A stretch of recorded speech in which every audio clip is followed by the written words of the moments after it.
Okay, it's going to be a huge weekend of grand finals this weekend in the Southern Footy League.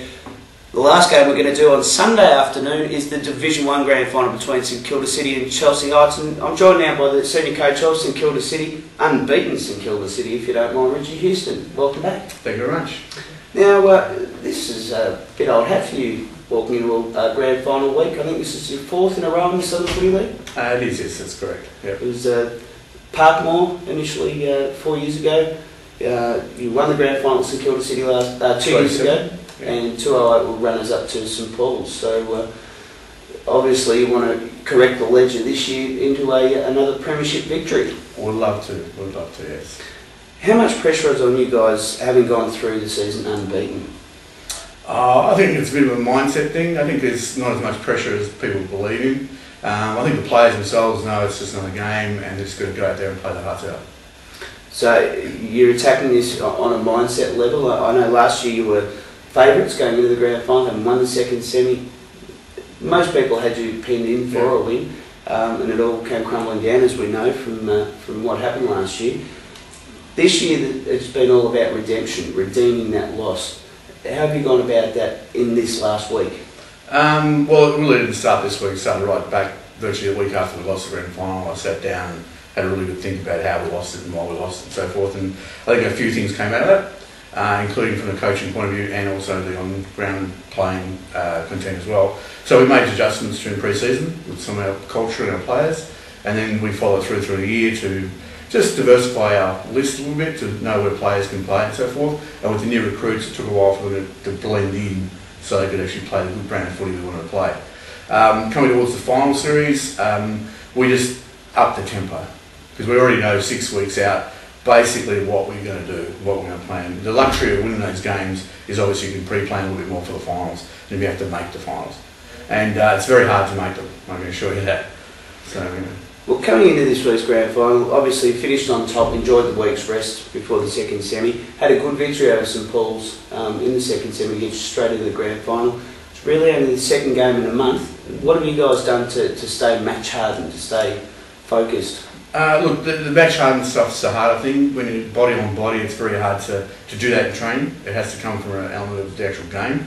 But we do a lot of hard running off the ground anyway, so I believe we'll be fit enough, we'll be hard enough, and really, when you get to that hardness aspect, it's more in the head than the body. It's really the ability is there, but have you got the mindset to actually attack the player with ferocity? And that's where the mind has to be switched on the day. So even if you play 4 games in a row, there's no guarantee, or 3 games in a row, there's no guarantee that 4th game you can actually be able to apply pressure. It's really whether the body's going to be able to do it first, and if the body can, will the mind apply it? You've used a lot of players during the course of the year. I think, put on my list here, I think it's 46 players, senior players you've used.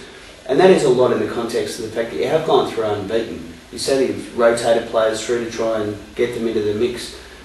How have those guys gone in cementing their place? What's going to get them in this week's side? The hardest thing is that a lot of them get the opportunity, but none of them can actually seize the opportunity. The difference between the seconds and the firsts is quite a big gap. To get in that last 3 is very difficult.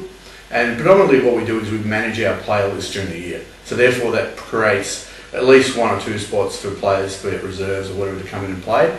But more importantly, we want the youth policy of the Colts coming through. So I was very much pushing every week. I wanted at least 1 Colt. In fact, I wanted up to 3 and I got knocked down a bit. So because they're obviously a very good team and that's the future of St Kilda City. So I wanted those players to be blended into the team. Absolutely perfect segue then. This weekend on Sunday morning, 9:30, your Colts do take the field in the grand final, also unbeaten. And as we just said, there's been a few of those filter in through the ones.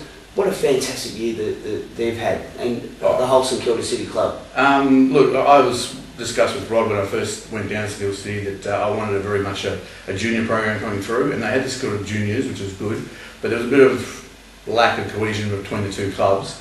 Then when we had the chance, we put the Colts on the field and so forth, and to have them play off in a grand final is just one of the best achievements or happiest achievements I've had, not personally from me, but from a club perspective, down at St Kilda City. Because whoever coaches me next year or whoever will be just moving into a list that's so young and fresh. So it's very exciting. Okay, now we're being joined by Ryan Flack, the coach of the other side playing this weekend, Chelsea Heights.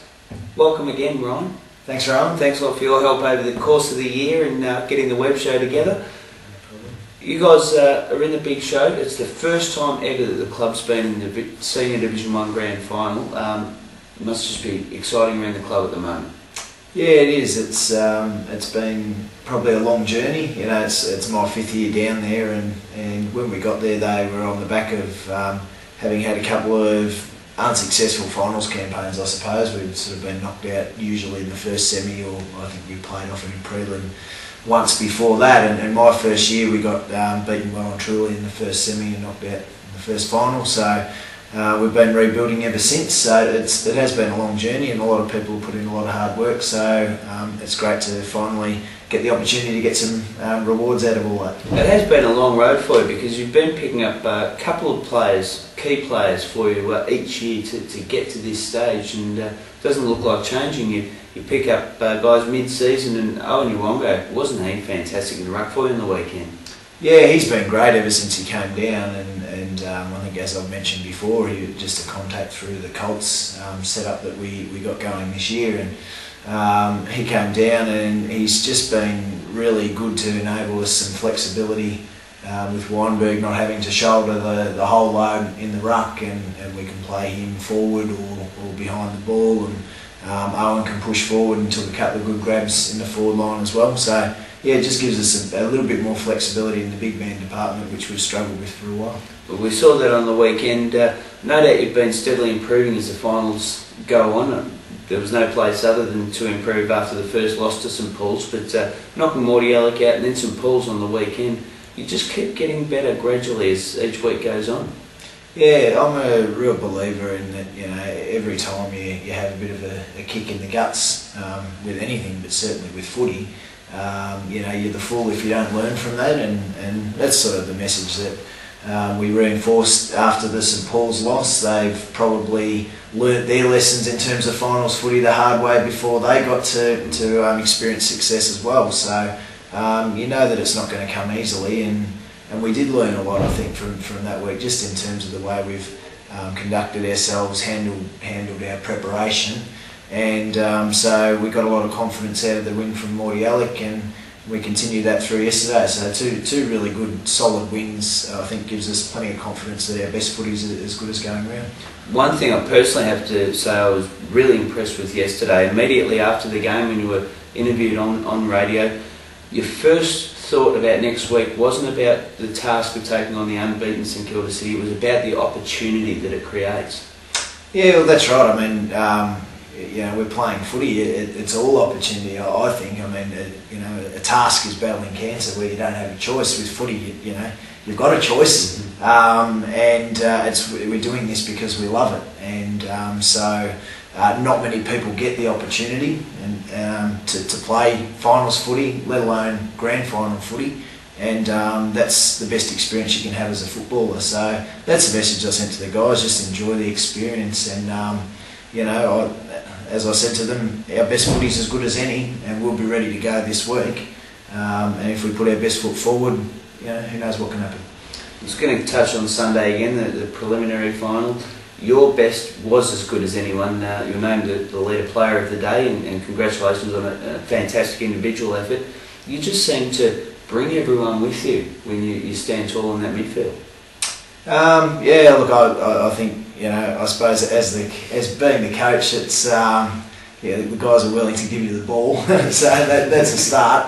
But you know, I don't think, and as I've said before, it was a wonderful contribution right across the board, and you know, I probably got on the end of some hard work that some others had done, and I thought our pressure created opportunities for a lot of guys to get their hands on the ball, which against St Paul's 2 weeks ago, we just didn't get first hands, and therefore, you know, a lot of players were down on the day. So, well, Paul Weinberg went back to centre half forward, as you said. He's now been freed up.